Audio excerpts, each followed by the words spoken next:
कुर्बानों के शहर गुजरांवाला का 314 किलो वजनी बकरा शेरदिल रुस्तम में पाकिस्तान का टाइटल जीतने के बाद अपने शहर पहुंचा तो उसका पहलवानी अंदाज में ढोल की थाप पर शानदार इस्तकबाल किया गया और फूलों की पत्तियां निशावर की गई। शेरदिल के इस्तकबाल के लिए दूर दराज के इलाकों से आए शहरियों की बड़ी तादाद भी इस मौका पर मौजूद थी। हर कोई नाज नखरे और पहलवानी खुराकें खाकर पलने वाले शेरदिल की एक झलक देखने के लिए बेताब था। 314 किलो वजनी शेरदिल बकरे ने फैसलाबाद में होने वाले मुकाबले में पाकिस्तान भर से आए हुए बकरों को चित करके जीत अपने नाम की थी। बकरे के मालिक ताजर फरख हिजाज का कहना है कि उसने शेरदिल को बड़े प्यार के साथ बच्चों की तरह पाला है, जिसकी तवाज़ा दूध, दही, देसी घी, मक्खन और मुख्तलिफ अक़साम के मुरब्बाजात से की जाती है, जबकि इसकी थकावट को दूर करने के लिए जैतून के तेल से इसकी मालिश की जाती है। मुझे बचपन से शौक है जानवर पालने का और मैं बचपन से ही जानवर पाल रहा हूँ और माशाल्लाह ये शेरदिल बकरा जो है ये 23वां ऑल पाकिस्तान कंपटीशन था हैवी वेट बकरों का।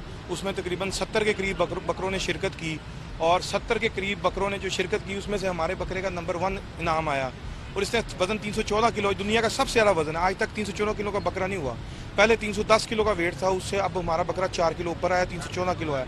हम इसकी दूध, दही, मक्खन, देसी घी, गंदम, चने और मुरब्बाजात, पिस्ते, बादाम से इसकी खिदमत करते हैं दिन रात। जैसे पहलवानों की खिदमत की जाती है, उनकी सेवा की जाती है, उसकी मालिशें की जाती हैं, इस तरह हम इनकी मालिशें करते रहे हैं और हमने बड़ी मेहनत से इसको पाला है। अल्लाह ताला का बड़ा शुक्र और एहसान है, अल्लाह ताला ने हमें बड़ी इज्जत दी है और इस बकरे को हम इंशाल्लाह नबी पाक सल्लल्लाहु अलैहि वसल्लम के नाम से ईद पे अल्लाह की राह में कुर्बान करेंगे। बकरे के मालिक का कहना है कि शेरदिल का वजन 314 किलोग्राम है, जो दुनिया का सबसे वजनी बकरा है। फैसलाबाद में होने वाले मुकाबले में 70 बकरों के मुकाबले में पहले नंबर पर आने वाले शेरदिल को इस ईद पर नबी करीम सल्लल्लाहु अलैहि वसल्लम के नाम पर कुर्बान किया जाएगा।